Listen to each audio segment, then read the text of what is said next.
Então, primeiramente, boa noite a todos. Queria agradecer muito os participantes da aula de hoje, né? Um é o Carlos Recuero, que é o meu pai, né? Ele é pesquisador na área de fotografia, trabalha com narrativas audiovisuais, né? Agora também, mas ele tem um grande trabalho sobre fotoetnografia também, enfim, professor por muito tempo, né? Não sei nem quantos anos foi que lecionou, nem sei, meu Deus, 30 anos.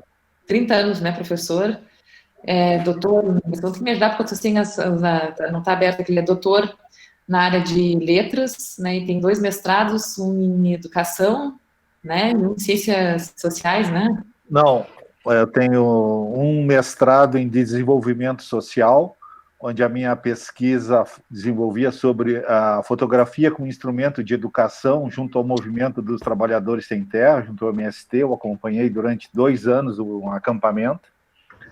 E a segunda foi sobre as festas religiosas, o segundo mestrado com ciências sociais, com ênfase em antropologia. Eu acompanhei as festas religiosas na Ilha dos Marinheiros, né? E o doutorado foi na área de linguística, usando a fotografia como essa forma de relacionar e contar suas histórias, que eu também fiz na Ilha dos Marinheiros, onde eu pesquisei aquela população durante 17 anos. Isso mesmo. Na verdade, está muito formal essa apresentação, né? Não, eu nem ia fazer essa questão toda, mas enfim, né? E a Cândida, né, que é minha amiga de longa data também, me recebeu várias vezes em João Pessoa. Tu ainda mora em João Pessoa, Cândida? Cândida? Ai, Rebs, desculpa. Tô sim, tô aqui em João Pessoa, estudando em Natal, aqui do lado, pertinho. Mas estamos aqui. É pesquisadora também na área de cibercultura, trabalha também trabalha com pirataria, né? Com a parte de pesquisa em torno de pirataria, também com narrativas, o teu artigo que tu indicou para o pessoal ler, né? As narrativas das redes sociais. Pode te apresentar um pouquinho, então, aí, Canita, por favor. Fica à vontade. Então, boa noite a vocês todos e todas.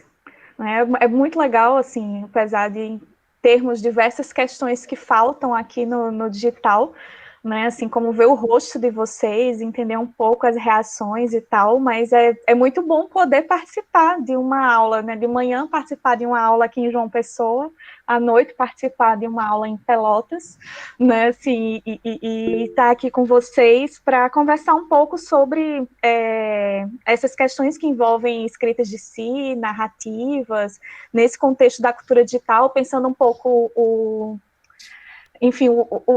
os regimes de visualidade, de visibilidade que a gente tem hoje nesse campo, e aprender um pouco, assim, eu nem trouxe a apresentação de slide, que eu queria que rolasse mais um papo mesmo, uma conversa, e eu espero que funcione para vocês.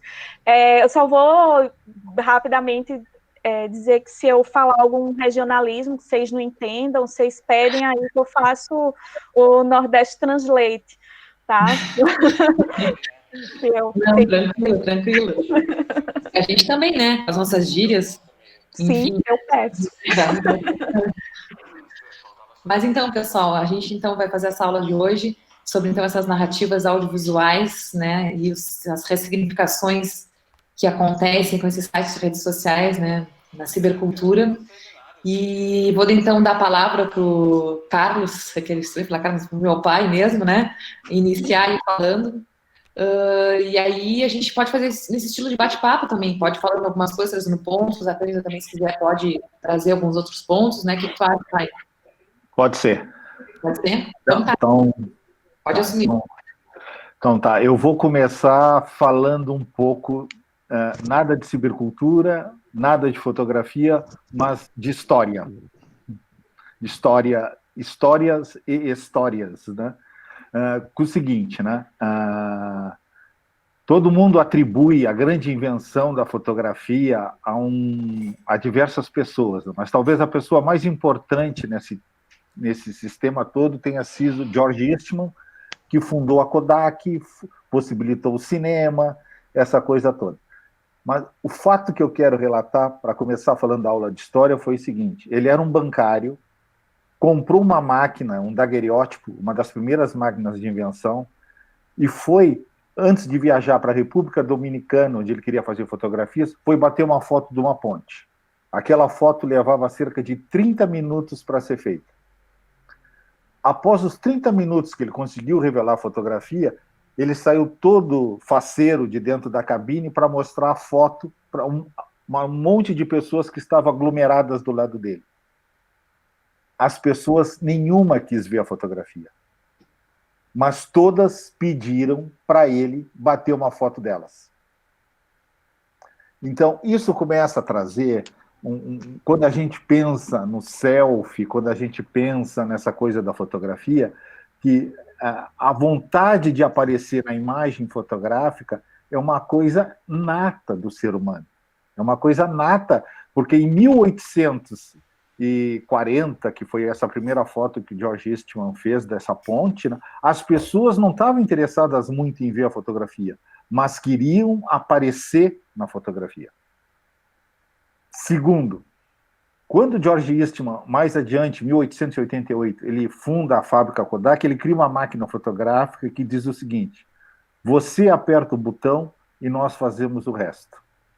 Isso está muito associado também à nossa produção hoje, essa maciça produção de selfies e de fotografias, porque enquanto os aparelhos celulares não nos disponibilizaram sites com que a gente pudesse manipular, que a gente pudesse apertar um botão e ver tudo fácil, nós não fazíamos, o aparelho celular não era utilizado para fotografia, era utilizado para outras funções.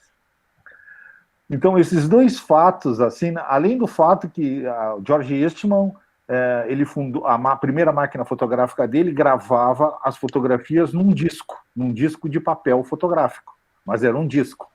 A primeira máquina fotográfica digital gravava num disco digital. A Kodak depois não levou para frente os seus projetos, porque aí houve uma guerra interna muito grande com o pessoal que produzia papel, com o pessoal que produzia filme, que ia perder o emprego por causa da câmera digital que não ia disponibilizar isso. Mas isso é outra história. Mas George Eastman foi um visionário. E por ser um visionário, quando eu comecei a fazer essa pesquisa aí para o WebCiber, né, eu comecei a perceber isso, né, que a vontade da gente aparecer na fotografia é muito grande, mais do que às vezes do que tirar a fotografia. Ou ao menos a minha pseudo-presença quando eu bato a fotografia daquele lugar. Então, eu queria só fazer essa introduçãozinha assim, né? Eu não sei, se vocês quiserem ir perguntando, podem ir perguntando à vontade, eu paro, né? Nós fizemos uma pesquisa aqui, né? E eu vou apresentar essa pesquisa do WebCiber, né? Bem, porque aí fica mais fácil para ir falando, né? Estão conseguindo ver? Não. Ainda não. Vamos ver agora. Sim ou não? Agora tá. Agora tá, só que saiu no último slide. Obrigada. Deixa eu ver o que houve aqui. É só voltar. Começou... Assim, é que ele estava no último mesmo. Tá, então vamos lá. Né? Então, narrativas fotográficas imediatistas em sites de redes sociais. A construção imagética de si nas mídias sociais em tempo de pandemia. Na realidade, quando a gente começou essa pesquisa, né, o artigo não estava pronto. Né? Quando eu comecei a procurar o artigo para escrever junto com a Rebeca, né, a Rebeca mais na parte das redes sociais, eu mais na parte da fotografia, eu me defrontei com essa quantidade de material histórico. Né? E então a nossa pesquisa começa com isso assim, né? Essa introdução que a gente tem que ter, né? Que é esses critérios que a internet, esses aplicativos que a internet possibilita, né? Como eu falei antes, né? Você aperta o botão, nós fazemos o resto. Era na máquina da Kodak, hoje é no celular. Né? Você aperta o botão, o programa faz o resto. Né? Isso faz com que os usuários sejam estimulados a contarem as suas histórias. Mas essas histórias são contadas, não é uma novidade. Uma das primeiras coisas no resultado da pesquisa, assim que eu chego nas considerações finais, é isso. Isso não é uma novidade, é uma coisa que já era de muito mais tempo. No segundo ponto aí, né, essa apresentação nos sites de redes sociais, isso nos gera um capital social. Por quê? Porque eu agrego reputação, visibilidade, está escrito ali popularidade, autoridade.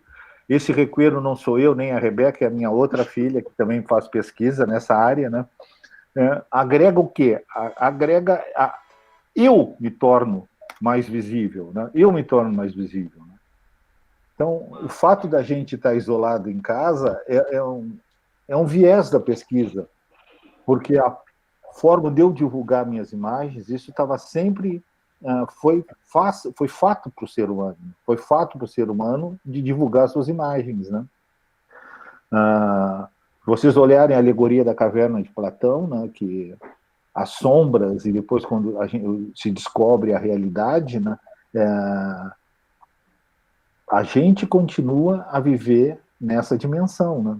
Essa dimensão qual? Essa dimensão de querer se ver, querer se mostrar, querer se tornar interativo naquele lugar. Né?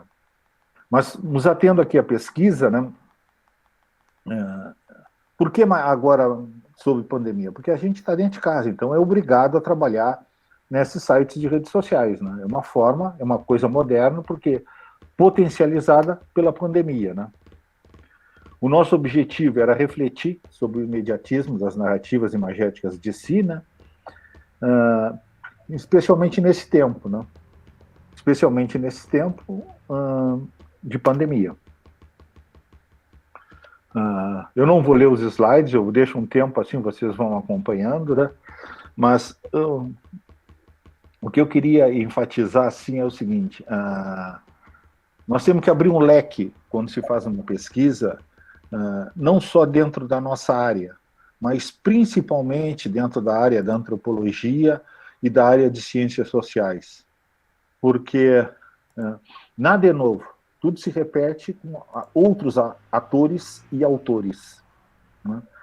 Então, essas narrativas etnográficas, né, quando a gente fala de si, ou etnografia, né, tem um fato muito importante, que a antropologia teve um grande desenvolvimento por dois antropólogos, um inglês e uma americana, Gregory Bateson e Margaret Mead. E eles fizeram, durante muitos anos, numa ilha da Polinésia, um livro chamado The Balinese Character. Ou seja, eles narraram como aquela cultura e aquela sociedade naquela ilha se desenvolvia e relataram tudo, não só com textos, mas com imagens. Porque a Margaret Mead, que era uma americana, que era a esposa do Gregory Bateson, dizia que havia parado o tempo de se falar. Agora era necessário se mostrar. Isso é 1942. Nós puxando um pouquinho para a nossa pesquisa de agora, né, vocês vão ver, né? Se eu publicasse no meu site as coisas que eu estava fazendo por escrito, não dariam tanta atenção como dão quando eu agrego a imagem. Por quê? Porque a imagem é muito importante para nós. A imagem faz parte da nossa educação. Nós aprendemos a dizer bola depois que nós vemos uma bola. Nós aprendemos a dizer árvore, a escrever árvore, depois de conhecer o desenho da árvore. Então, nós fizemos essa pesquisa com essa quantidade de usuários, né? Foram 55, né? A metodologia é uma observação participante. Essa observação participante, eu volto de novo para a antropologia um pouquinho, né? Foi desenvolvida por Bronisław Malinowski, que era um polonês que na Polinésia ele fez uma investigação e dizia que para se fazer uma pesquisa bem feita, a gente tinha que se tornar um membro quase da comunidade, interagir com essa comunidade, vivenciar essa comunidade. Nós vivenciamos hoje através das redes sociais, mas nós temos que interagir com todos para poder desenvolver essa observação participante. Walter Benjamin fala de um cidadão que ele chama de flaner. O que é o flaner? O flaneur é aquele cara que fica perambulando pela sociedade, olhando aqui, olhando ali, numa esquina, numa loja, numa coisa. O flaneur é a pessoa que realiza a observação participante. Numa pesquisa, mesmo que nas redes sociais, o flaneur somos nós, que operacionalizando o computador, ficamos num perfil de um, num perfil do outro, num site de um, no Instagram, no Facebook. A nossa pesquisa nós fundamentamos mais no Instagram e no Facebook, porque são as que são mais utilizadas, mas eu queria deixar assim, né, esse flaneur seria o quê? É algo das ciências sociais, a observação participante, algo da antropologia. Eu quero deixar assim, que eu acho que é uma coisa legal para quem gosta de estudar e fazer pesquisa, não se focar só na sua área, precisa abrir um leque para fundamentar bem o seu trabalho, né?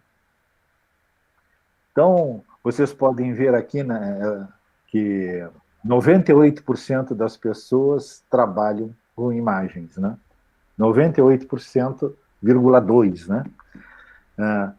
Isso aí tem, ali embaixo tem um conceito do Debord, né, que eu não sei se a Rebeca passou para vocês esses autores, mas seria legal, se quiserem depois eu posso disponibilizar a bibliografia que nós usamos, né?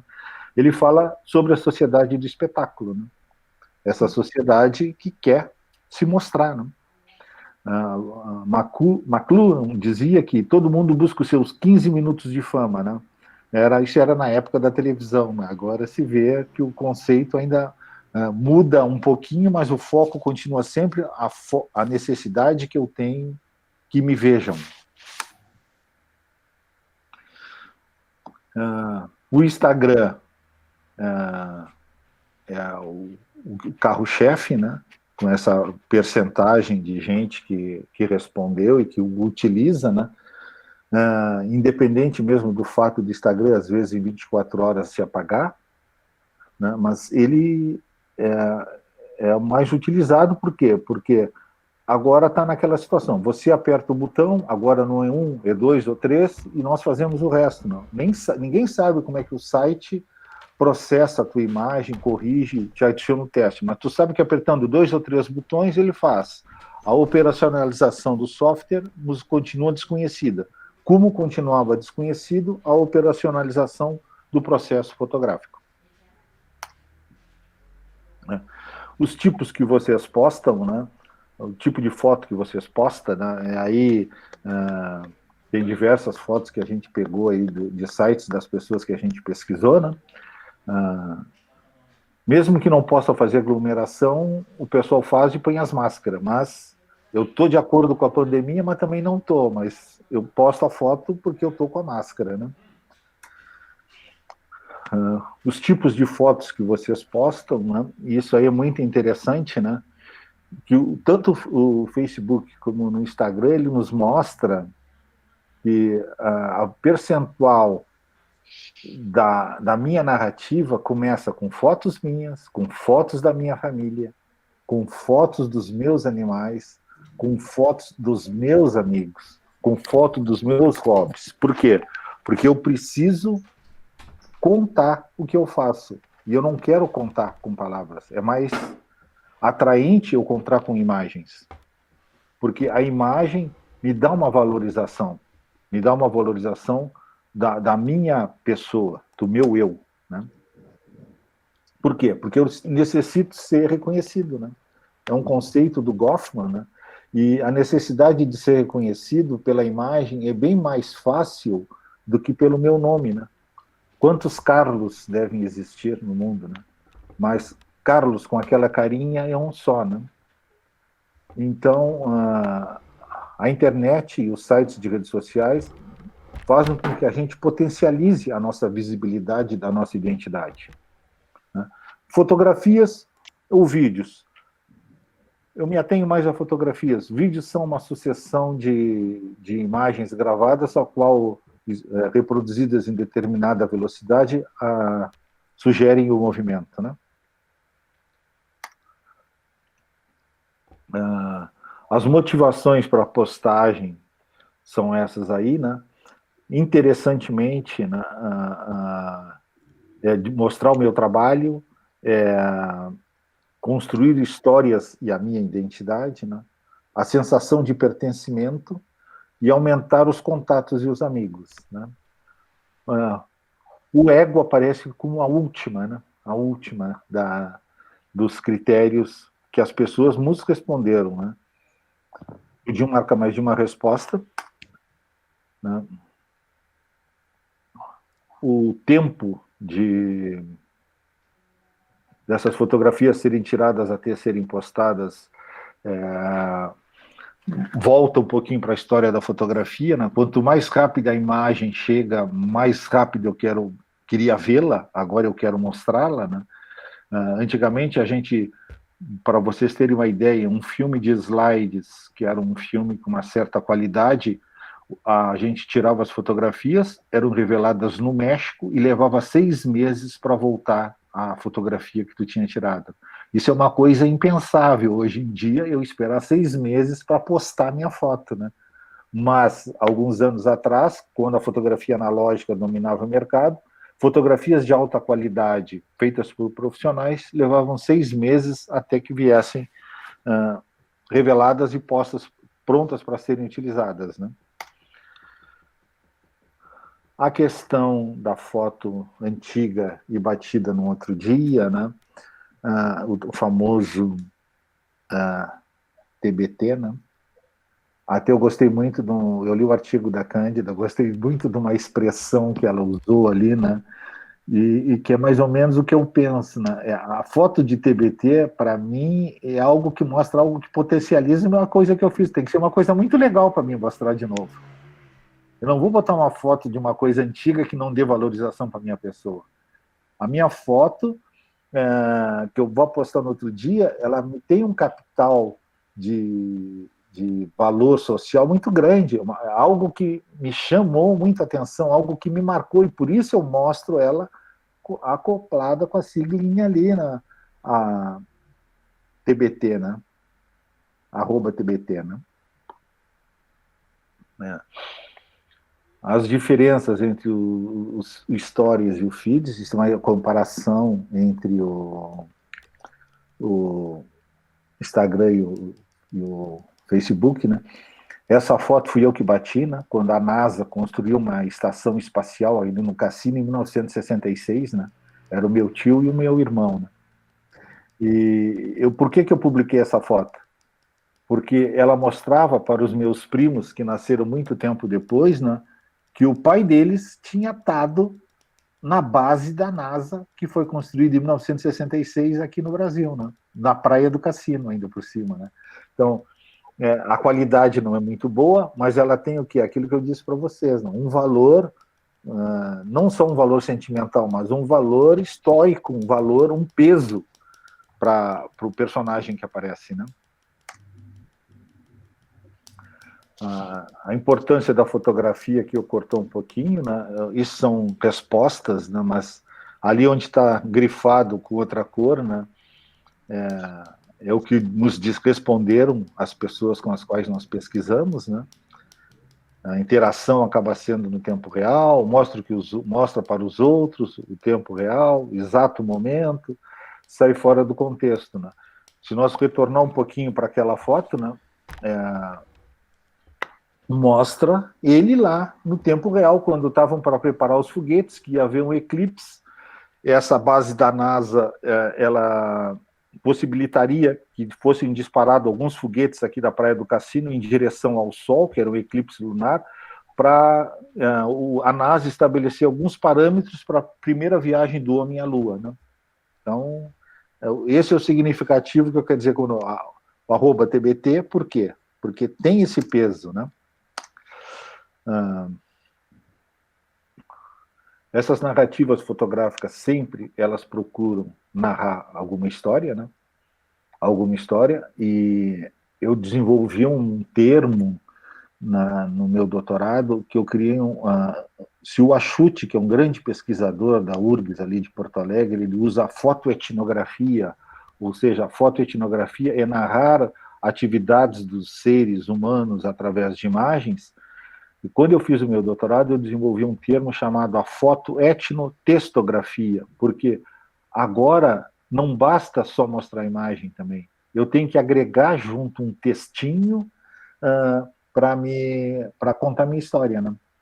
Então, essa foto aí, nesse caso, nessas narrativas fotográficas de si, procuram narrar essas histórias, né? Que vão além do contar, mas que colocam os seus autores como protagonistas, né?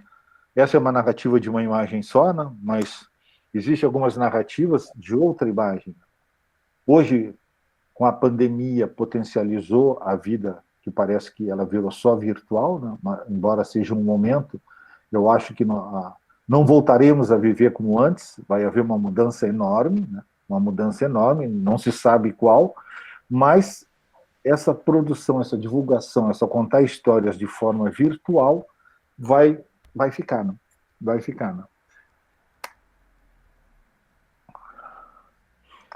Aqui dois autores que nos falam, muito importantes, né? O Versiani e o Achuti, né? É uma reflexão concentrada na experiência de vida, então a foto não é aleatória, né? Ela não é aleatória, ela conta algo, ela traz mais, nós não podemos ficar só na imagem, né? Nós temos que ir além da imagem para contar a história, né? E, como a Schutt diz, né, são narradas através de imagens fotográficas, né? O conceito de fotoetnografia é esse, é narrar o ethos da pessoa através de uma imagem, né? E aí eu falo um pouquinho, né, eu e a Rebs, né, nas nossas considerações finais, né, que se antes a fotografia trazia consigo a paciência e a espera, que era uma angústia, né, hoje tu bate 2, 3, 4, 5 e seleciona a tua imagem desejada com a maior rapidez e contando a tua história. Eu não sei se... Eu tenho um conceito de uma fotógrafa, né, que aí evidencia isso que eu queria falar um pouquinho, né? A Susan Sontag, ela publicou um livro em 1981, né, que ela comprova algumas coisas que as pessoas já sabiam, né? Provas da realidade, né? Vocês sabem como é esse conceito de provas da realidade, embora com toda a possibilidade de adulteração de uma imagem fotográfica, a primeira vez que a fotografia foi usada como prova da realidade foi na França. Um certo cidadão entrou em casa, encontrou a mulher com o amante e matou a mulher e o amante. E pediu para que fosse batida uma fotografia por um amigo dele que era fotógrafo do crime, né? E ele foi absolvido porque, primeiro, o conceito machista da sociedade da época, legítima defesa da honra, mas ele foi absolvido porque a fotografia era uma prova da realidade que havia acontecido um delito que havia ofendido a honra dele, porque a imagem mostrava, né? Então, esse conceito, por mais que a gente manipule uma imagem fotográfica, é inato no ser humano, né?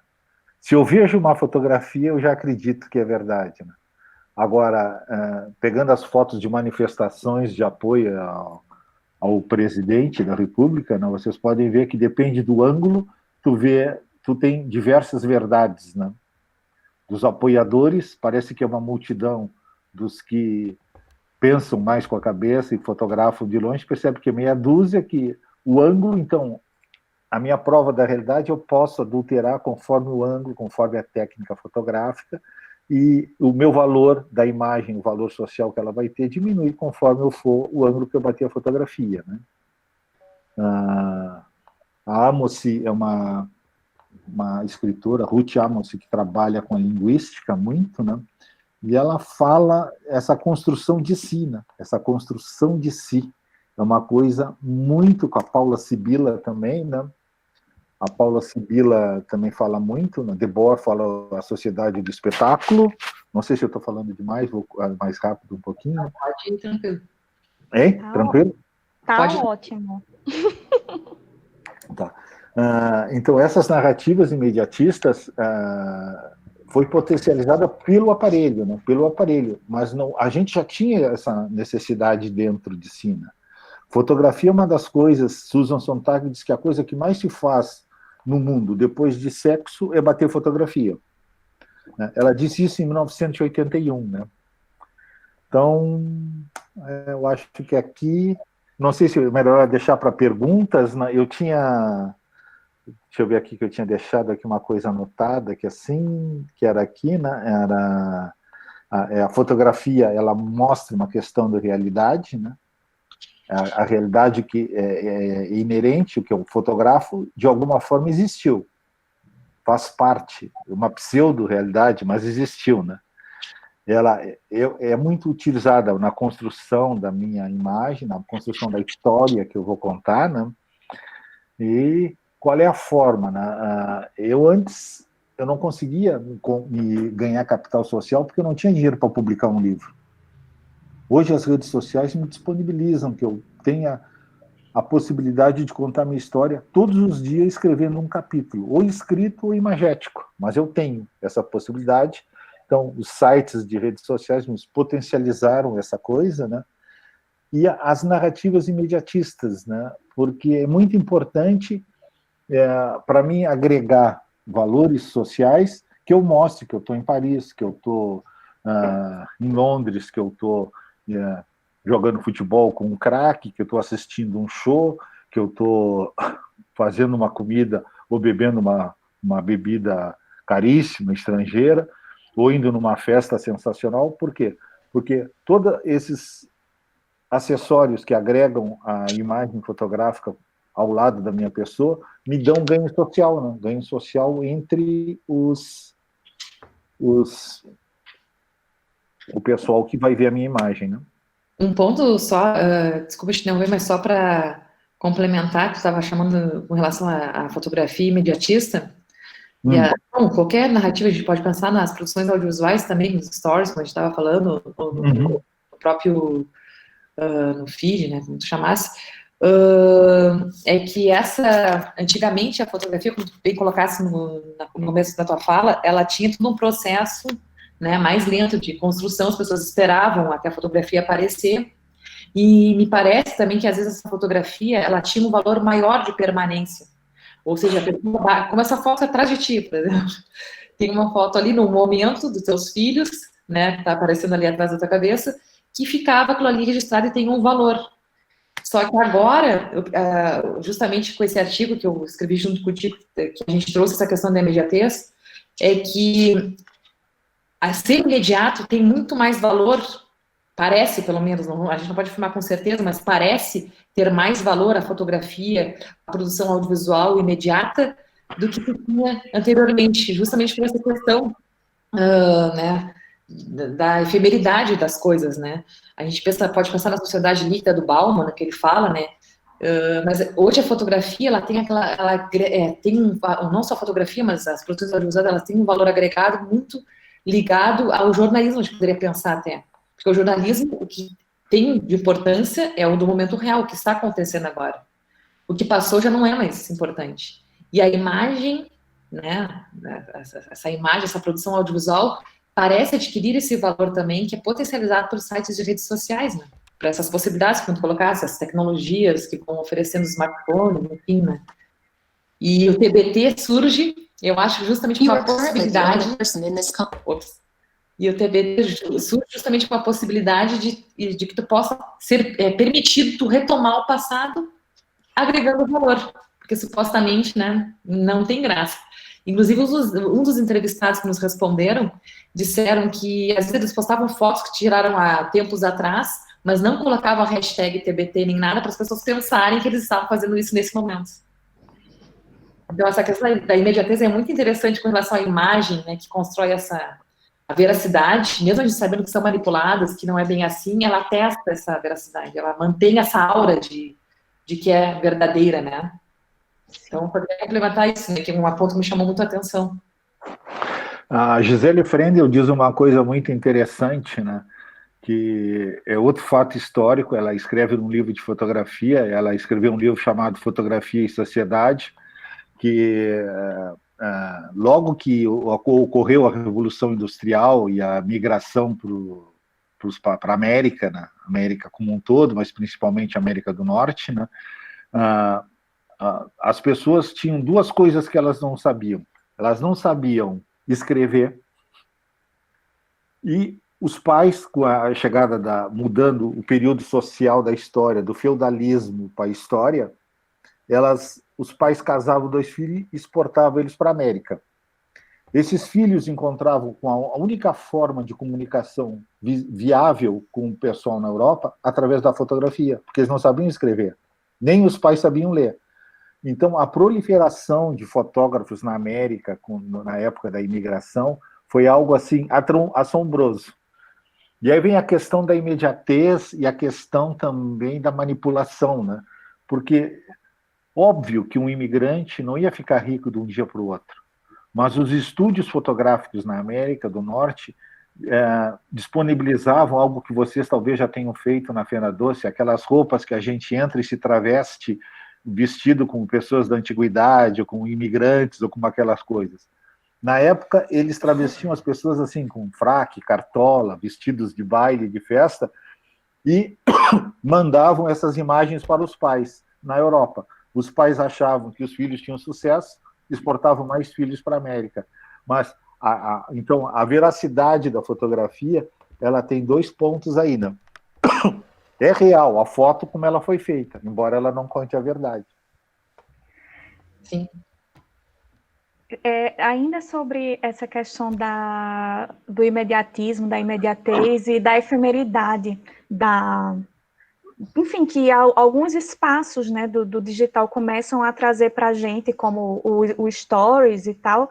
Tem um artigo, eu mandei para a Rebs, do André Lemos e da Catarina Lucena, que eles vão trabalhar essa questão, né, assim, também o fato de ser uma captura que ela vai sumir em 24 horas, faz com que a gente tenha uma possibilidade de experimentação de visualidades, né, de modos de produzir, assim, aquelas estéticas e aquelas narrativas visuais de maneira mais livre, né? Enquanto na galeria existe um planejamento muito maior, porque ela tem uma sensação de permanência, né, e tal, lá nos stories é o momento em que você, sei lá, tá na balada, antes pré-pandemia, né, você tá na balada, e aí você vai e faz aquele vídeo com um áudio terrível, mas como um testemunhal de que eu estou no show daquela banda que eu estava afim, né, assim, ou dos filtros, dos GIFs,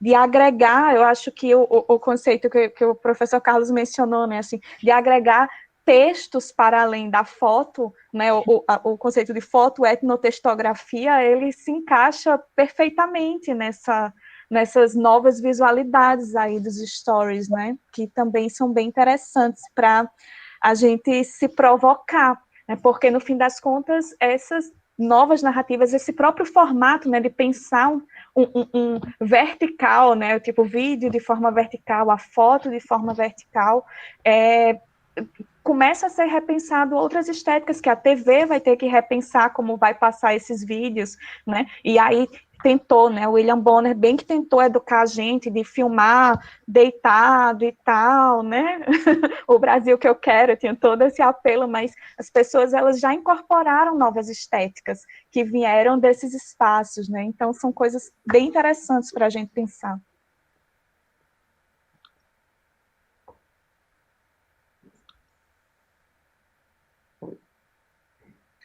Outro ponto também que eu não sei se o Carlos falou, se a gente pode, de repente, já vai fazendo um link, a Cândida já vai entrando junto aí, já vai... Posso? Pode, a gente vai interrompendo junto, fazendo uma coisa mais dinâmica também. Ai, ótimo, porque eu, na verdade, tinha feito um planejamento aqui, e aí, a partir da fala, né, e das provocações, eu acabei, vou começar de trás para frente, a minha fala, o que é ótimo, né, porque, enfim, estamos em processo, em movimento. Eu queria começar exatamente pelo slogan da Kodak, né, que o professor mencionou, que você aperta o botão e nós fazemos o resto, né, e atualmente, né, tem inclusive também um artigo do André Lemos e do Leonardo Pastor sobre uma nova câmera do Google, eu vou colocar aqui no chat, o Google Clips, que é uma câmera que ela agora ela vem acoplada com uma inteligência artificial e você não precisa mais clicar. Você deixa ela na tua casa e a partir de todo o mapeamento que ele faz de imagens de família e momentos familiares, momentos domésticos, considerando luz, considerando presença dos indivíduos e assim por diante, ela já faz a captura. Né? Ela já faz a captura, ela já faz todo o processo de... Enfim, que antes já estava muito facilitado, né, no sentido de você aperta um botão só, agora você nem precisa mais apertar o botão, você nem precisa mais se preocupar em olhar aquela luz entrando na tua sala e teu filho brincando e dizer, esse é um bom momento para fotografia, né? Já existe uma outra etapa de gerenciamento, digamos assim, dessas produções afetivas e simbólicas desses momentos familiares, assim, que traz para mim, assim, minha tese, ela é muito sobre esse gerenciamento das subjetividades a partir dessa algoritmização da vida, né, assim, como é que a gente acaba vivendo atualmente numa cultura que o Ted Strippers, né, vai chamar de cultura do algoritmo, que a gente acaba dando ao algoritmo a responsabilidade de gerenciar algumas coisas que a gente não consegue mais, né, assim, dar conta, porque eu produzo muita imagem, eu desenvolvo muitas informações ao meu respeito em diversas plataformas diferentes, e aí eu começo a não conseguir dar conta desse excesso de produção, e aí algumas plataformas elas começam a criar alternativas para me ajudar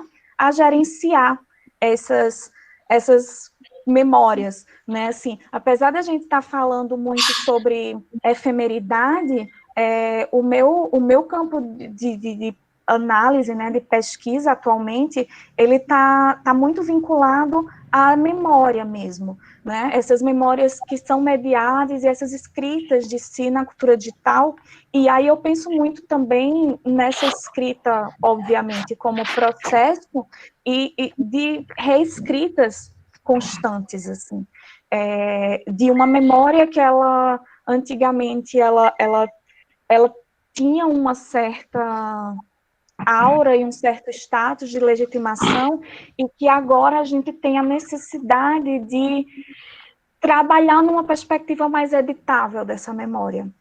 Né?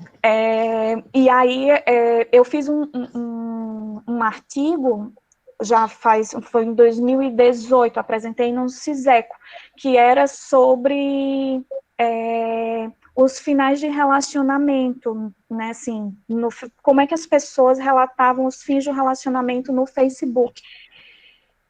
E aí, isso porque me chamou muita atenção que um amigo terminou o namoro, e ele disse que quando foi lá desfazer o relacionamento dele com o namorado dele, ele viu, na verdade o Facebook perguntou, você quer dar um tempo, né, para ver essa pessoa, menos? Você quer apagar as fotos que você tem com ela? Você quer mudar a foto do teu perfil, né, para, enfim, inaugurar essa nova fase da sua vida, né? Então, uma... Isso. É um novo recurso que chama dar um tempo, que você pode usar para amizades, mas que quando você muda o status do relacionamento, você tem essa resposta agora, né, do Facebook. E eu sou casada, né, e aí eu terminei meu casamento no Facebook para poder printar as telas e, enfim, né, e ver como é que funciona. E eu conversei com algumas pessoas para saber como é que elas se sentiram em relação ao Facebook fazer isso, assim, e o que a maioria das pessoas falaram é que ficava muito mais fácil e menos dolorido editar a memória delas desse modo, né? Ao invés de eu ter que ir olhar foto a foto, e lembrar daqueles momentos, né? Enfim, acabar o namoro. É como se você acabasse várias vezes o relacionamento, né? Quando você vai fazendo esse processo. E aí a gente tem uma certa asepsia da dor, do luto, né, nesse sentido, assim, e aí eu acho que são essas questões, assim, para mim, que tem permeado, que eu tenho me sentido muito provocada, eu sou uma pessoa muito vinculada, talvez, à memória, e eu acho que eu me sinto muito provocada com isso. E aí pensar numa perspectiva da memória, pensando muito focado assim a essa escrita de si, eu trago alguns autores que vão trazer conceitos que eu acho que são importantes assim para a gente pensar. A primeira coisa é eu trago Bourdieu com a ilusão, com a ideia de ilusão biográfica, né, assim, de você tentar manter uma narrativa coerente de si, né, uma escrita de si. A Beatriz Polivanov e a Simone Pereira Sá também vão trazer, né, uma busca de uma coerência expressiva, né, que dê conta de toda a minha complexidade e tal, né, assim, dentro dessas plataformas, e como isso, quando é narrado de forma visual, ela acaba trazendo mais veracidade, como o professor Carlos falou, né, assim, trazendo uma legitimação de quem eu sou de fato, né, nesses espaços. Então, eu penso nesse conceito do Bourdieu, e junto com a ideia do Goffman, né, assim, que narrar-se é sempre um gerenciamento de impressões em relação ao que o outro está recebendo, né, assim. E antigamente as minhas memórias, elas ficavam, sei lá, guardadas numa gaveta, numa caixa de sapatos, né, como a Van Dyck fala, ou nas minhas paredes de casa, que estão muito no campo do privado, né, da esfera do privado, assim.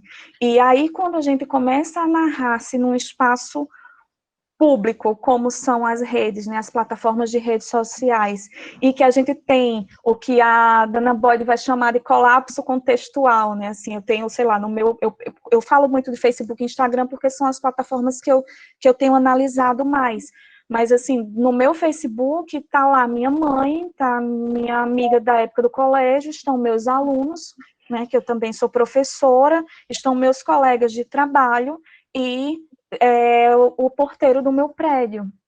E aí isso gera um colapso contextual no sentido de que possivelmente, sei lá, meus alunos, eles não, em um outro momento, eles não teriam acesso a determinadas esferas da minha vida, né? E que agora eles têm. Já aconteceu isso, assim, eu sei lá, eu publico uma informação para os meus alunos, mas, gente, segura a onda que já já eu posto a nota e tal e tal. Aí chega uma amiga minha do colégio e tira onda naquela postagem, sabe? Ah, professora, estou esperando. Ou, professora, qualquer coisa. Então, há esses colapsos, né, que vão ocorrendo e que também vão demandar novas formas de a gente se inscrever, né, assim, visualmente, nesses espaços. E aí, quando a gente tem esse local, né, assim, de pensar a memória como essa negociação, né, o Nietzsche vai falar isso, vários autores vão falar sobre essa negociação constante entre lembranças e esquecimentos, a gente tem na internet, por um lado, essa questão da efemeridade, e por outro, uma homogeneização do presente, assim. A gente fala de efemeridade, mas vai falar para a Xuxa que está querendo tirar o vídeo dela lá da internet há anos e não consegue, né? E esse vídeo que ela não quer que volte, ele volta, né? Ele sempre volta porque alguém gravou esse danado desse vídeo no seu HD e tal, e esse vídeo retorna, né? Então a gente tem esse duplo sentido, né? Porque uma das características da rede é a persistência, né? É a permanência. Então, está gravado, pode passar muito rápido, mas ele também volta, e ele volta por vezes ressignificado, ele volta por vezes reorientado, assim. Então, são questões que acabam tornando, assim, esse espaço muito instigante para pesquisas, né? E aí acaba que a fotografia, os vídeos, como portadores de lembrança, eles têm um atributo ainda presente, mas ele se torna quase um atributo secundário, né? Porque a conversação, ela se torna talvez um elemento mais central, né? As questões que estão relacionadas a uma negociação da própria imagem, a toda uma outra gama de elementos, de afetos, de sentimentos que esses vídeos, que essas fotos começam a se apresentar nesse espaço. Né? E aí eu fico pensando muito no papel, assim, das materialidades de cada mídia, né, assim, e como elas, de alguma forma, nos afetam. Eu penso nisso, eu tenho um texto do Pierre Levy, assim, que é um Tecnologias da Inteligência, que ele vai falar que por exemplo, lá na Idade Média, era muito comum as pessoas ouvirem vozes, né? Então, Joana d'Arc, ela ouvia vozes, ela não via coisas, né? Porque o regime daquele momento, né, assim, as materialidades daquele momento, as narrativas, elas eram transmitidas de forma mais oral, né? E atualmente a gente tem o Estatuto da Imagem e dos vídeos e tal, como essa narrativa contemporânea. Eu lembro muito de um Alveciba, já faz um tempasso, assim, mas que o Vinícius Andrade Pereira, ele brincou, assim, ele disse, quando você tem uma experiência de quase morte, você diz, minha vida passou pela minha cabeça como se fosse um filme, né? E aí ele provocava, assim, ele disse, o que é que as crianças de hoje vão dizer, né? Porque a gente tem outras formas de visualidades, como os games, por exemplo, que talvez permeiem mais as metáforas visuais daquela geração. Enfim, a gente tem outros caminhos para pensar essas memórias, né? E aí, basicamente, o que eu tenho pensado é, como eu comecei tentando organizar, né, assim mesmo que de trás para frente, é que se o Artieres, ele é um pesquisador, ele tem um textinho chamado Arquivar a Própria Vida, e ele vai falar que é quase uma obrigação, é uma obrigação social produzir memórias e lembranças sobre si. E não fazê-lo é quase você dar o testemunho de que você está querendo esconder algo. É muito comum, eu conversando com os alunos e tal, uma aluna chega para mim e fala que começou a paquerar com um menino, mas ele não tem Instagram e Facebook, ela desconfia logo que ele possivelmente tem namorada, que sei lá, que alguma coisa, que ele está escondendo alguma coisa, né? Então, não produzir-se nesses espaços é estranho, né? O Bauman também retoma essa ideia, né, dizendo que antigamente você podia até, sei lá, escolher se você fazia isso ou não, mas quando boa parte da vida social ela ocorre nesses espaços, e agora em tempos de pandemia ainda mais, não estar nesses espaços é um apagamento, né, social muito forte. E é engraçado, quando o professor Carlos estava falando da narrativa e da escrita de si, nesse momento, assim, de pandemia, eu estava percebendo, eu tenho percebido como algumas pessoas da minha timeline, elas estão buscando a legitimação do afrouxamento, né? Em que sentido? Enfim, 4 meses confinado, a gente começa a ficar num momento muito confuso, né? Algumas pessoas começam a ter uma necessidade, sei lá, de ir num parque, de passear com um cachorro, de sair, assim. E aí, o espaço do Instagram, do Stories e tal, ele funciona como um espaço de pedir autorização às pessoas e justificar, né, essas decisões em prol, sei lá, da sua saúde mental, em prol de outros contextos que estão sendo postos, assim. Então, é muito forte essa presença.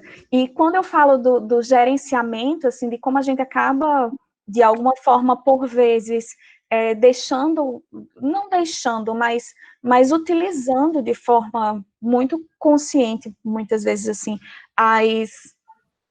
as plataformas, no sentido das lembranças, eu penso em recursos como o Google Fotos tem, o Facebook tem, o próprio Instagram tem, o Apple Fotos, todos esses dispositivos, eles começaram a desenvolver enfim, por vários nomes diferentes, no Facebook e no Instagram, neste dia, né? Então, ele vai, ou lembranças, né? Ele recupera lembranças tuas que aconteceram nos últimos anos, né? Então, nesse mesmo dia, há 4 anos atrás, você começou uma amizade com Rebeca, né? Ou neste dia, há 4 anos atrás, e aí te mostram uma imagem. Ou os vídeos de celebração, né, que são muito comuns também no Facebook, no Google Fotos, em todas essas plataformas, né? Então, ele faz um vídeo que tem toda uma dimensão, né, afetiva, emotiva e tal, para te lembrar de algum momento, de alguma pessoa, de alguma situação, como uma forma de te ajudar a lidar com toda essa produção imagética discursiva que você produz e que às vezes está lá, né? E você nem lembra mais, enfim. E aí eles começam a pensar sobre isso de forma bastante sistemática, né?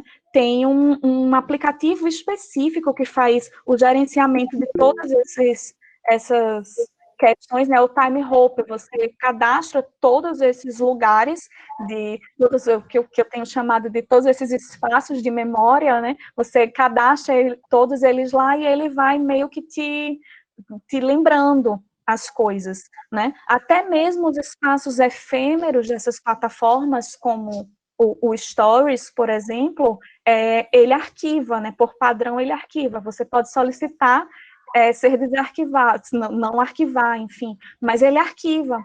E ele também já tem recuperado essas lembranças, né? Então, eu acho que todas essas mudanças, esses ordenamentos, assim, eles promovem e eles propõem novas formas da gente pensar o lugar da comunicação, assim, e o lugar das nossas pesquisas nesse espaço, né, assim, que é claro que quando a gente pensa especificamente no campo da memória, ela sempre foi muito negociada, né? Então, por exemplo, Rebeca vai saber de várias coisas que aconteceram na infância dela porque Carlos contou para ela o que é que ela fazia quando ela tinha 2 anos e tal. E isso vai fazer parte das tessituras de memória, né?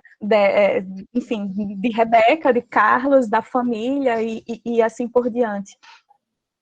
No caso específico das plataformas, né, a cada vez, e aí é uma questão conceitual mesmo do campo da memória, e aí o artigo que o professor Carlos mencionou a respeito, que eu fiz a respeito do TBT no Instagram, tenta pensar um pouco sobre isso,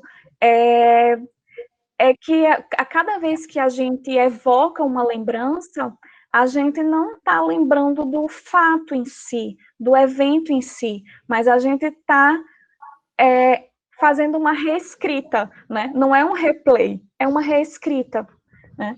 E aí, essas reescritas, quando elas são, enfim, gerenciadas por você, elas vão ter um recurso específico de recuperação, de valoração, né, e assim por diante. E quando ela passa também a ser compartilhada com as plataformas, e a gente aí pensando, né, na perspectiva mais crítica de um capitalismo de plataforma que está muito ocupado em trabalhar a gestão dos nossos e compreensão dos nossos sentimentos e emoções, né, a gente precisa entender esse software, digamos assim, né, como o professor Carlos falou, a gente não sabe como ele funciona, mas a gente quer que ele funcione, né? Então, que caixa preta é essa, né, que a gente não sabe exatamente como foi que foi decidida e como ela também pode acabar fazendo com que a gente tenha algumas padronizações, né, de consumo ou de regimes de visualidades mesmo. Tem um Instagram que eu gosto muito, que chama um perfil, que é o Insta Repeat, eu não sei se vocês conhecem, mas é um perfil que ele meio que recupera, assim, ele pega várias fotos de pessoas em um determinado local, e como todas essas fotos, elas são parecidas, né, o enquadramento, como as pessoas tentam reproduzir isso, de alguma forma. Então, também há uma espécie de colonização, eu não sei, acho que é uma palavra forte, mas de uma colonização do olhar, em alguns momentos, assim.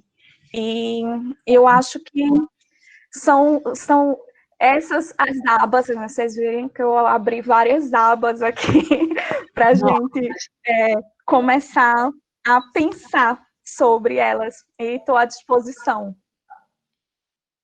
Uma ligação que dá para fazer, assim, bem legal com a fala de vocês dois, é justamente o quanto é interessante a gente pensar também, principalmente até o pessoal da turma, né, o pessoal do cinema, né, de como essas produções audiovisuais, elas são produções audiovisuais, né, mas elas partem da sociedade, mas de pessoas que, em tese, não têm o domínio, né, que vocês estão tendo como futuros, né, produtores de qualquer tipo de narrativa audiovisual. Mas simplesmente eles, além de serem os produtores, muitas vezes se tornam os próprios protagonistas também, né?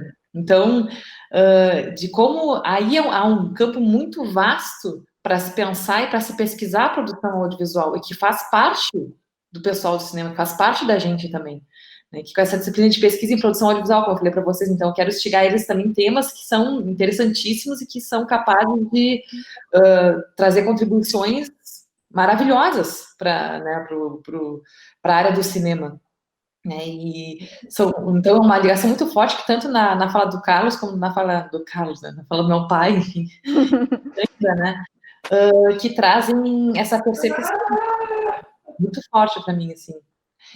Vocês podem abrir também o microfone, gente, quem quiser fazer perguntas, enfim, né, a gente vai conversando, podem falar. Eu vou falar uma coisinha que a Cândida falou, que eu achei muito legal, assim, porque alguns anos atrás eu fui a Liverpool, né, e fui visitar a casa dos Beatles, do John Lennon, George Harrison, e contratei um táxi for Beatles, que me levava em cada localidade, né.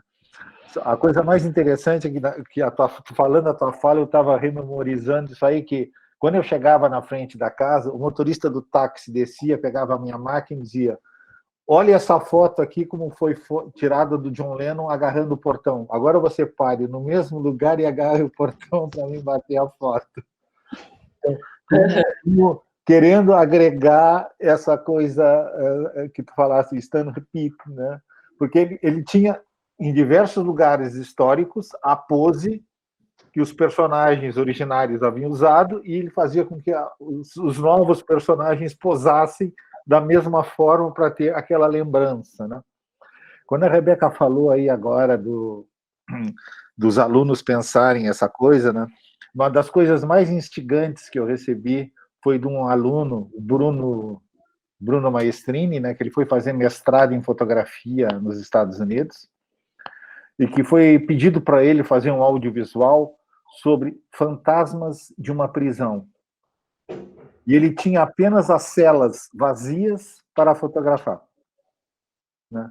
E ele disse que teve que contar uma história através dos riscos, dos arranhões nos móveis, nas paredes, no chão, dessa coisa toda, né? E eu fiz com meus alunos na Ilha dos Marinheiros ali uma pesquisa bem nessa área, assim, que eles tinham que contar através de audiovisuais, porque você sabe que o pessoal das ilhas, mesmo sendo ilhas atuais, próximas aqui da cidade, o imaginário é uma coisa muito presente. E eles começaram a me falar sobre lobisomens e bruxas que voam e fantasmas. E eu dei as máquinas para eles, porque tem um antropólogo e fotógrafo muito famoso da Unicamp, ali, Etienne Saman, que ele fala, um dos seus livros, Imagens que Pensam, né? E as pessoas tinham que contar, produzir audiovisuais sobre as suas lendas e seus mitos. Então foi a coisa mais engraçada que durante 2 anos eles ficavam com a máquina 2 meses e tinham que contar essas histórias, né, através do seu imaginário, né? E então era um combate assim para o pessoal aí da disciplina aí, né? Como fazer isso, né? Que coisa fantástica tu tentar trabalhar isso, né? Nas redes sociais, depois, né, eu vejo as redes sociais com essa possibilidade de tu publicar, de tu interagir com todo mundo a teu trabalho, né? Mas eu acho que fica uma provocação para vocês aí, né, entrarem numa ilha, e as coisas mais fantásticas foram quando eu pedi fotos de bruxas e eles me trouxeram fotos de algumas imagens que haviam feito durante o entardecer e durante o amanhecer, que atestavam para eles que a bruxa estava presente na imagem. Então, além de produtores, eles também eram, de certa maneira, protagonistas, porque tinham toda essa percepção, né? Esse imaginário de si, da sua sociedade, do seu grupo de pertença nessas produções que eles faziam, né? No caso, por meio de fotografias. Uhum. E o interessante e o legal, acho, dessa metodologia, assim, é porque, de alguma maneira, seria uma outra forma de enxergar se, por exemplo, o olhar estrangeiro tentasse fazer essas mesmas capturas, né? Então, ser contado por aqueles sujeitos, aqueles indivíduos, aquele modo de ver, né, o seu local, traz uma outra linguagem, traz uma outra estética, né, traz uma outra questão. Quando o professor Carlos mencionou isso, eu me lembrei muito do experimento do Ridley Scott, né, do Life in a Day, que eu acho que também tem muito essa questão. Eu lembro que na dissertação do mestrado eu tratei um pouco sobre esse experimento, isso lá em 2009, quando ele fez a primeira vez, muito da perspectiva de autoria, né, no sentido de quem é o autor desse filme, né, no fim das contas, né, como é que a gente pensa esses novos formatos possíveis também de trabalhar a autoria, de trabalhar a participação, de trabalhar as capturas, né, enfim, as linguagens, as edições. Então, eu acho que a gente vive num momento tão permeado assim pelas imagens que a gente talvez seja difícil transformar em linguagem, em fala, né, algumas questões, porque elas se naturalizaram, né? É muito como o que o McLuhan fala, né? O peixe só se dá conta da água quando sai dela, né? Então, é difícil, às vezes, observar o nosso entorno e perceber os elementos que o compõem, porque a gente acostumou a olhar, né, assim, e eu acho que o olhar do pesquisador é exatamente esse, né, é olhar o que todo mundo olha e ver o que ninguém vê, né, assim, e aí, nesse sentido, eu acho que também é um exercício muito grande para quem produz e pensa cinema e audiovisual, né, como é que eu conto pela milésima vez um drama de um personagem que tem uma crise na adolescência, né, assim, como é que eu conto, enfim, é interessante a gente pensar que há sempre algo que a gente pode acrescentar nessas diversas formas, né? Com certeza. Pessoal, fiquem à vontade também, se quiserem abrir aí, alguém perguntar alguma coisa. Essa turma é um pouco mais tímida. Eu estou vendo, né? Só um aluno que botou vídeo, inclusive, né? Demonstrando aí a timidez da turma. Não, mas vamos lá, pessoal. Aí, não sei se vocês têm alguma questão que querem colocar, contribuir, ou querem perguntar para o pessoal, pro meu pai ou para a Cândida, fiquem à vontade, aproveitem. Porque se vocês não falarem, a gente vai. Olha lá, Pedro. Não, só queria adicionar que isso me lembrou de uma fala que costuma ser atribuída. Não sei se eu cheguei a falar isso na tua aula antes, mas de qualquer jeito, me lembrou muito da frase que é o cinema só será arte quando os componentes que são usados para fazer ele forem tão baratos quanto caneta e papel. E tá certo que os celulares não são tudo isso ainda, mas está ficando cada vez mais presente, então a gente está indo nessa direção. E não só isso, da gente estar conseguindo ouvir as mais diversas vozes, como também está ficando cada vez mais instantâneo.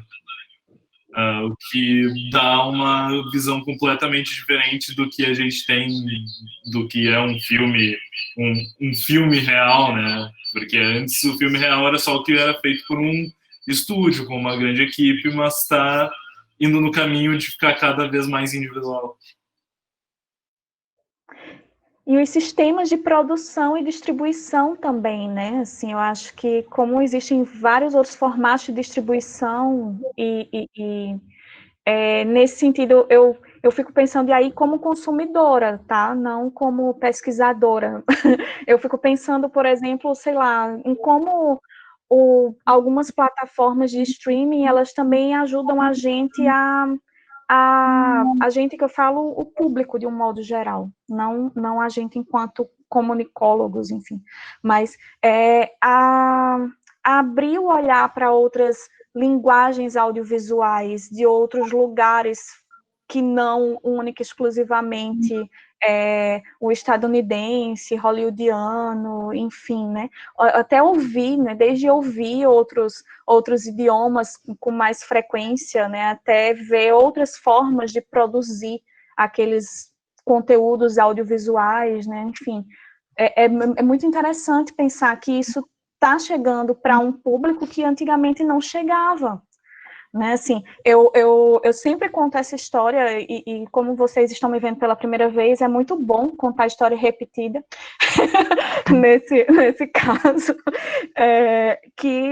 quando eu pensei em estudar pirataria, a primeira vez foi porque eu dava aula de espanhol, e aí eu ficava pensando, e eu dava aula para educação de jovens e adultos, assim, em comunidades, e era um pessoal com dificuldade de acesso, e aí eu comecei, está sendo gravado, mas não vai sair daqui não, né, Rebs?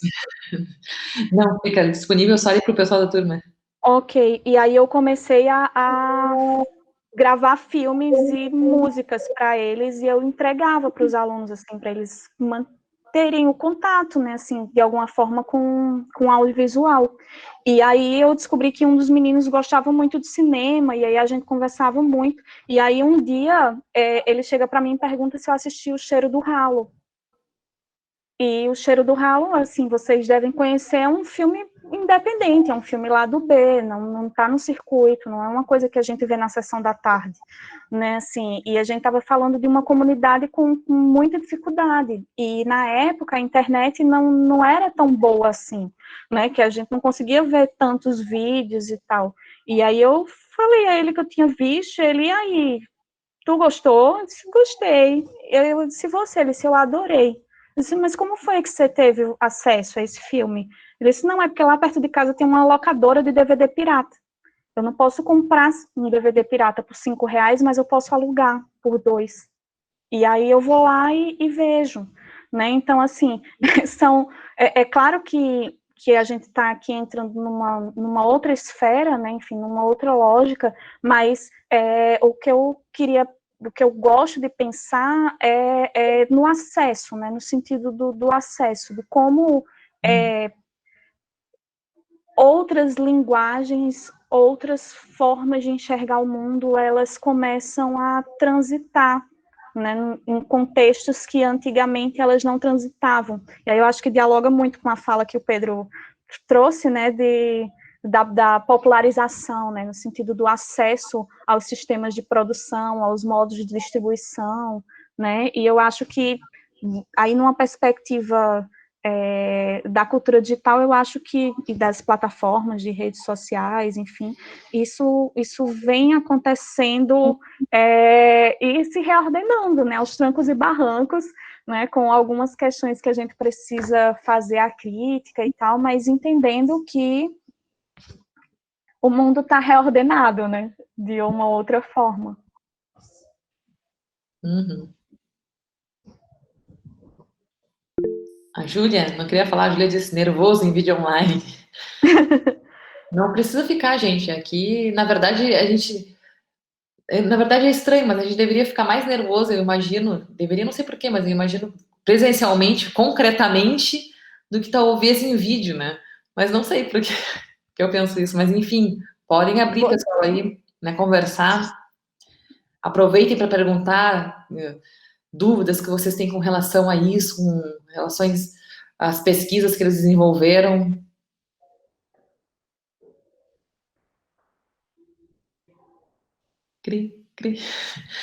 Um ponto que me chama a atenção, já que vocês não falaram ainda, né? Vou falar eu, gosto de falar pouco, mas um ponto que me chama bastante atenção também, que tanto na fala da Cândida quanto na fala do meu pai, eles trazem, né? É essa questão dessa construção de si, dessa narrativa, como eu já tinha falado anteriormente, essa produção e ser protagonista também dessas produções, associadas à questão da memória, né? Que a Cândida colocou. Porque a gente vai postando as fotografias no Instagram, por exemplo, claro, selecionando as melhores, né, as que tem mais qualidade para a parte ali do feed e deixando para os stories a parte que são aquelas mais, né, momentâneas, mais imediatas, né, mas que essa narrativa que a gente vai fazendo ali, ela reproduz de alguma forma, ao meu ver, né, e ao ver de alguns entrevistados que nos responderam, justamente o mesmo que fazia um álbum de fotografias, né? Tem gente que publica fotos para que um dia possa voltar no Instagram e ver o que eu fiz no dia, o ano passado, como vocês comentaram, o que eu fiz. Só que essa narrativa, né, ela além de construir uma imagem, né, ela constrói uma veracidade, entre aspas, né, porque a gente não vai postar os momentos ruins ali, então, de certa maneira, há um apagamento desses momentos ruins. Quando a gente só coloca a coisa boa, né, coloca as imagens que às vezes a gente está super horrível, triste, vai se maquia, posta uma foto e a lembrança, quando tu olha aquela foto, muitas vezes ela acaba apagando as coisas ruins que antecederam esse momento, digamos assim, que construíram esse momento, mas às vezes lembra aquela imagem bonita, né? Só que, e o segundo ponto seria que essa memória, de algum modo, ela é muito mais, ao meu ver, né? Isso não é uma pesquisa, isso é o que eu percebo, por meio dessa pesquisa que eu fiz com o meu pai, né? De que ela é muito mais para mim do que para os outros. Para os outros tem esse valor imediatista, postou ali, ok. Só que é mais difícil alguém entrar no meu perfil e começar a olhar minhas fotos desde o início e ver o que eu fazia, né, do que eu volto, eu olho, eu vou lá e reafirmo a minha construção, a minha produção audiovisual. Eu vou lá nos meus stories, revejo os meus vídeos, né, eu revejo o que eu fazia. Dificilmente as pessoas que são os meus seguidores vão voltar e vão ficar olhando toda, né, a não ser que seja tipo assim, estou muito curiosa sobre essa pessoa, quero ver o que ela fazia. Mas, em geral, essa construção, ela traz muita associação, ao meu ver, para mim, para si mesmo, sabe, para si próprio. É um ponto que me chamou a atenção, que vocês colocaram. É um pouquinho isso aí que a Cândida falou, né, Rebeca? Quando ela teve que falsificar o perfil que estava desmanchando o relacionamento para estudar uma questão de plataforma. Alguns anos atrás eu fiz uma pesquisa de fotografia onde eu perguntava para o pessoal quem tinha brigado com a namorada, por que tinha rasgado a foto. Porque achava que ela ia sentir alguma coisa quando eu rasgasse a foto, né? Então, essa questão é muito mais para mim sempre, a questão da imagem, né? É o que eu quero que os outros saibam de mim, né? Tem um livro do Duran que se chama Estruturas Antropológicas do Imaginário, né? Que ele sugere isso, né? Que é muito o meu imaginário de como eu me imagino. Eu me passo para os outros como eu acho que eu sou, né? Não que eu seja, né? Mas é o que eu projeto de mim, né? O que eu projeto de mim. Não, e é interessante. Desculpa, pode falar, Cândida. Não fala, Rebs. Não, o que eu ia dizer só que é interessante que essa construção, na verdade, né? É forte dizer a verdade, ela perpassa qualquer tipo de produção audiovisual, né? Mesmo que a gente pense, o gênero documentário, associado à questão não ficcional, mas é um olhar, é o teu olhar, é o olhar do produtor, é o olhar do diretor, é um recorte. Então, é uma construção de algo que, para o sujeito, se torna uma verdade, de novo, entre aspas, e que ele quer transmitir, mas o próprio recorte já é uma transformação dessa produção audiovisual. Ela nunca vai ser, digamos assim, a grande verdade, mas vai ser verdades específicas, uma verdade subjetiva, né? E o mesmo vai ser para quem está assistindo isso. Porque nem sempre quem está assistindo vai estar entendendo exatamente o que o cara quis fazer com aquela produção audiovisual. E isso já se repetia até, eu lembro da aula do meu pai, inclusive, agora que eu lembrei, nas fotografias, que eram, as pessoas batiam fotos, e que ele mostrava para nós, e ia lá um pintor e pintava, fazia batom nas pessoas, pintava os cabelos, que era preto e branco, para dar uma corzinha, que já não era verdade. A própria pessoa fazer uma pose já não era mais a verdade. Ela estava se transformando já. E essas produções audiovisuais são todas recortes, então. Recortes e significações que são verdades subjetivas, a gente poderia dizer assim, né? Sim, é bem o debate, eu acho que não básico, mas base, né? Um debate base nosso que é a impossibilidade de apreensão da realidade a não ser através dos discursos, né? E hoje esse discurso que a gente aprende a realidade, ele está muito calcado e vinculado aos discursos visuais, né? Seja audiovisuais, sejam fotográficos, assim.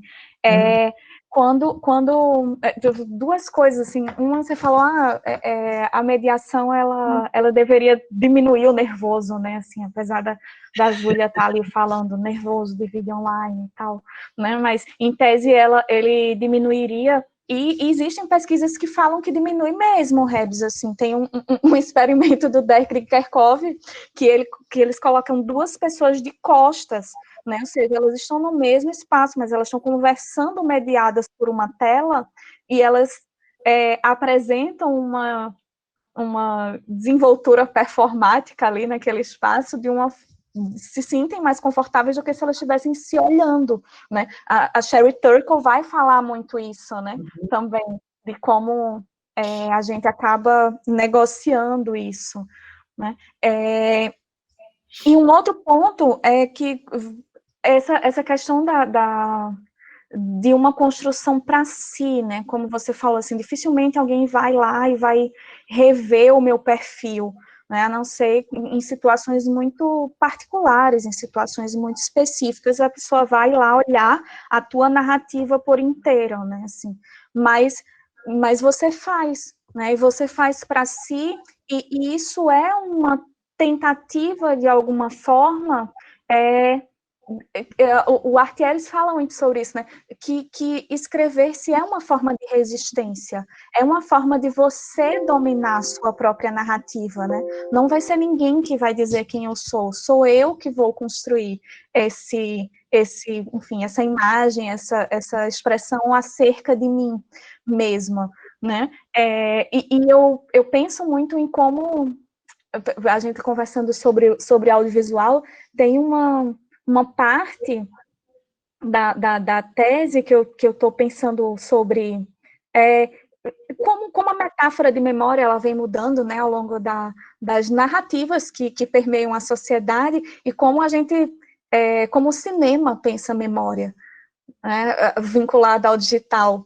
E aí, não sou eu, né, assim, vários autores que vão pensar sobre isso vão recuperar filmes muito característicos a respeito disso, né, como, sei lá, desde Brilho Eterno de uma Mente Sem Lembranças, né, de como a gente existe esse esforço de edição de si, de alguma forma, né, assim, que o digital, a Paula Sibilha traz isso também, né, que o digital acaba permitindo a gente fazer, né, de alguma maneira, esses reordenamentos, né, assim, ou tem um pesquisador da área jurídica, e aí o que o professor Carlos falou, né, a importância da gente sair espraiando o nosso conhecimento para os diversos campos, ele chama Sérgio Branco, ele tem um livro chamado Memória e Direito ao Esquecimento na Internet, né, que vai falar exatamente sobre essa questão, né, assim, de como as pessoas às vezes querem o direito, né, de serem esquecidas ou de não serem mais lembradas por um determinado evento, ou sei lá, algo aconteceu, elas já se desculparam, e aí aquele evento retoma e começa toda aquela saga novamente, né, porque, como a gente falou, a memória ela é sempre uma reescrita, né, não é um replay, então voltam todas as questões associadas a uma fala, a um evento, né, a um vídeo que não foi, enfim, que você já não é mais aquela pessoa, né, e aí você pensa o Bourdieu traz até o Proust falando disso, né, que na literatura o Proust ele tinha um hábito de falar dos personagens assim, a Albertina de então, fulana nos dias de chuva, né? Porque não significa que ela é aquela pessoa, significa que ela é aquela pessoa em dias de chuva, né? E que é uma dimensão muito particular. E aí, se tu pensa na efemeridade do Instagram, né, do Stories, sei lá, a Rebeca no show, sei lá, o professor Carlos no show dos Beatles, né? Existe uma construção específica nesse recorte de quem ele é, o que é que significa, né? Quais são os afetos que atravessam esse consumo desse produto, né? E assim por diante. Uhum. Perfeito. Exatamente. Pessoal, mais coisas que queiram comentar aí? Esse assunto, na verdade, dá para falar um monte de coisa, né? A gente fica... Quem tiver vergonha de falar alguma coisa, pode escrever no chat também, se quiser, botar algum ponto que acha importante, algum ponto que quer que fale mais, ou algo que pensou de diferente.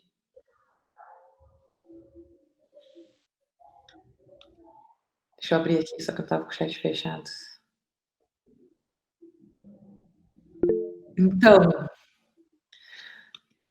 uma questão que talvez eu vou levantar aqui só para pensar também, já que ninguém está falando nada, eu vou falar, né? Porque eu tenho várias coisas que me fazem pensar sobre isso também. É que até tem link com a pesquisa, né, do meu pai, com relação à pandemia, né?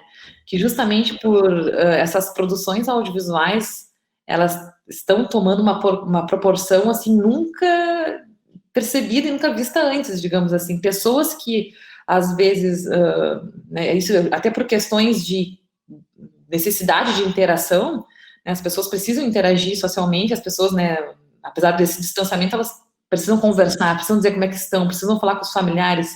Então, já tem, aí são pesquisas mais quantitativas, né, enfim, não pesquisas científicas, mas pesquisas já estão sendo desenvolvidas, tu encontra em vários sites, a quantidade de produção audiovisual, a quantidade de fotografias no Instagram postadas, a quantidade de stories postadas aumentou significativamente, né, então, de como esse narrar a si, essa construção imagética, né, audiovisual de si, e não só de si, mas das coisas que fazem, né, o seu entorno, vem à tona. E talvez me arrisco a dizer de novo aqui, né, talvez mais de si agora, mais do que nunca, porque a gente precisa relatar para a mãe que está longe, ou para o tio ou para avó, como é que a gente está na nossa vida.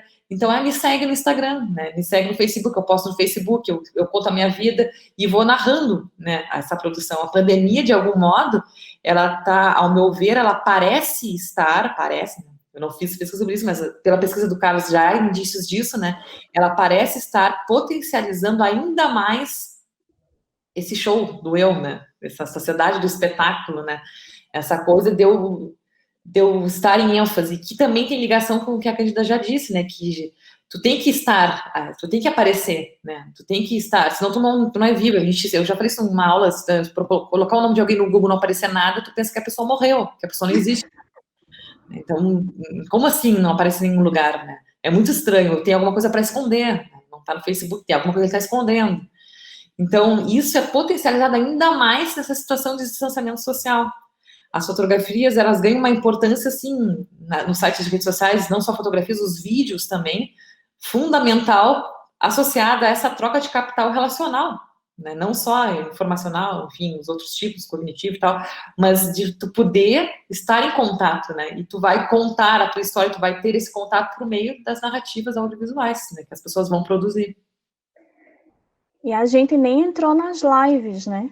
Que é um outro fenômeno, assim, que do ponto de vista também de narrar-se e de produção de conteúdos, né, enfim, sobre sentimentos desse momento e tal, eles estão bem fortes, né?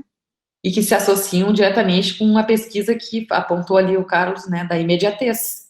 Isso. Do que está acontecendo agora. Não adianta eu postar depois, até adianta, depois tem um valor até, mas aquela coisa de estar no momento ali, mostrando, e, né, o que eu estou fazendo agora, estou no exato momento aqui, entre, converse comigo, interaja comigo agora, nesse momento, né? É outro peso, né? Uma questão da importância minha enquanto autor e ator, né? Todos os pesquisadores na área da fotografia trazem consigo que aí entra um pouquinho aquela se espraiar um pouquinho na história, né? Se espraiar na história significa o seguinte, que na Idade Média só tinha suas imagens divulgadas reis e religiosos, nobres e religiosos, né? Com a Revolução Industrial, a burguesia alça a um grau novo, né? E ela tem a possibilidade de divulgar suas imagens. Divulgar como? Através da fotografia. E quais são as imagens mais cultuadas? Então, são pessoas que se vestem como um imperador romano e vão num estúdio e posam como imperador romano, ou vão num estúdio e tiram uma fotografia com a mesma pose da rainha, ou vão com e por aí adiante, né? Mas por quê? Porque essa necessidade do eu tá. Aí eu tinha aquela época, levava mais tempo para a imagem, mas era a questão de eu apresentar a minha imagem. Alguém chegava na minha casa e via na parede a minha fotografia como imperador romano, né? Era uma mentira, mas também era uma verdade interna minha, porque não, eu fui imperador romano naquela fotografia. Então essa questão de potencializar a minha pessoa, né, como forma, né? Nessa produção de audiovisuais aí, né, são dois viés muito interessantes que um é sempre o olhar de quem faz, né? Mas tem um olhar novo agora muito interessante, é de que o próprio objeto de estudo se descreva, e essas plataformas digitais possibilitam isso, né? Essa experiência que nós fizemos de deixar a máquina fotográfica com eles e eles contarem. Não foi só, eu falei a parte dos lendas e mitos que eles contavam, mas eles contavam também como era a vida deles, né? Desses 2 meses, eles contavam como é que era a vida deles. Coisas que eu, como pesquisador, nunca ia ter acesso. Porque existiria sempre uma barreira minha com ele, né? Por mais que eu fosse aceito na sociedade que eu investigava, né? Essa produção para vocês que vão produzir cinema, audiovisuais, né, é um viés interessante também de pensarem, né, do ator ser o próprio autor.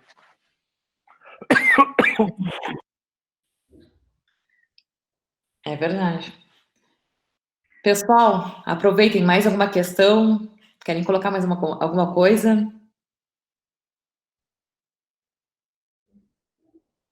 Querem escrever no chat? Pessoal super tímido com vocês. Eles são tímidos na aula também. São uns 4, não vou ser tão, uns 7, assim, mais ou menos, que interagem mais. Mas isso também não é culpa de vocês, né? Como eu digo, a gente está se adaptando a essas tecnologias e é difícil, né? A gente conseguir saber como lidar com isso, ainda como agir, até isso naturalizar, apesar de nós sermos nativos digitais, até naturalizar realmente essa forma de interação mais formal enquanto aula, né? Enquanto forma de ensino, vai demorar um pouquinho, imagino eu. É engraçado, né? Porque, por exemplo, eu uso muito Twitter ainda, né? Como a gente uma vez estava conversando. E eu me sinto super confortável em falar só no Twitter, né? Assim, porque a gente tem, às vezes, essa sensação, né? Que tá falando só. Sim. Mas falar aqui é uma outra lógica, né? Assim, Com certeza. é uma outra dinâmica. Mas, pessoal, enfim, a ideia, então, do webinário de hoje era justamente trazer essas perspectivas de pesquisa, como eu coloquei no início, né, dessa produção audiovisual, além de produções mais características de animações, de filmes para sala, de séries, mas trazer um pouco esse olhar um pouco antropológico, assim, um pouco, né, social, né, que isso também, como eu falei para vocês, também entra na produção audiovisual, também entra no cinema.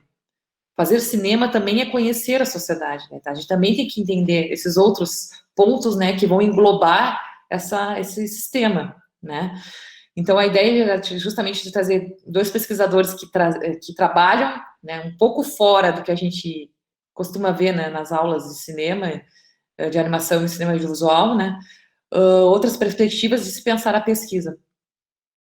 Então, já que ninguém fez pergunta, assim, eu queria agradecer de coração mesmo, né, pela Cândida ter participado com a gente lá de Natal, né, um maior prazer estar com ela aqui hoje, né, fazia muito tempo que eu não via ela, só falava com ela pelas redes sociais online. Agradecer o meu pai também, né, por estar participando, ele já é meu parceiro de pesquisa já faz um tempo, né, e também foi um inspirador, né, para eu seguir esse campo e amar fotografia, apesar de eu não trabalhar com fotografia, mas adoro fotografia, né, sei bastante coisa de fotografia por causa dele, né. Enfim, agradecer vocês por estarem participando hoje, dizer que foi super construtivo e que eu espero que o pessoal tenha despertado aí alguma dúvida ou seja instigado a pensar um pouco mais essas produções audiovisuais, né, em outras perspectivas, como o Carlos colocou no início também, e como a Cândida apontou ao longo da fala dela. Valeuzão mesmo. Obrigadão, pessoal. Gente, alguém quer falar alguma coisa? Senão a gente vai encerrando por aqui.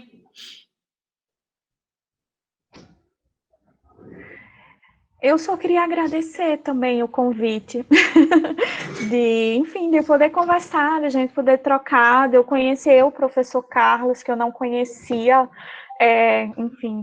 Então, foi um prazer, assim, eu fiz várias anotações que vão ser muito úteis para mim, né, assim, que fazer pesquisa é isso, né, se sentir provocado e avançar nos debates, conhecer autores novos, então, muito obrigada, eu espero que vocês tenham aproveitado e eu me coloco à disposição, enfim, para conversar em um outro espaço, em um outro local. Eu posso passar meu e-mail, se for o caso, a Rebeca passa para vocês, enfim, né? Mas estamos aqui para qualquer coisa. Eu também queria agradecer o convite, né? Foi um prazer conhecer a professora Cândida, né?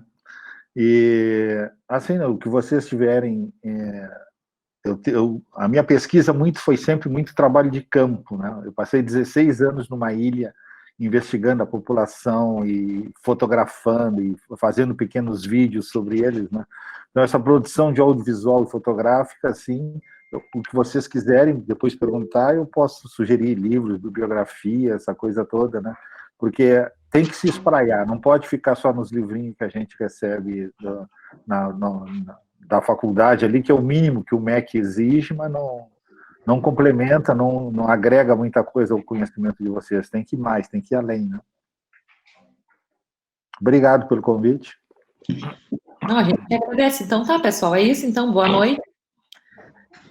Nos vemos, então, no próximo encontro. Bernardo pode já terminar a gravação, agradeço, Bernardo, depois me compartilhe o vídeo, por favor.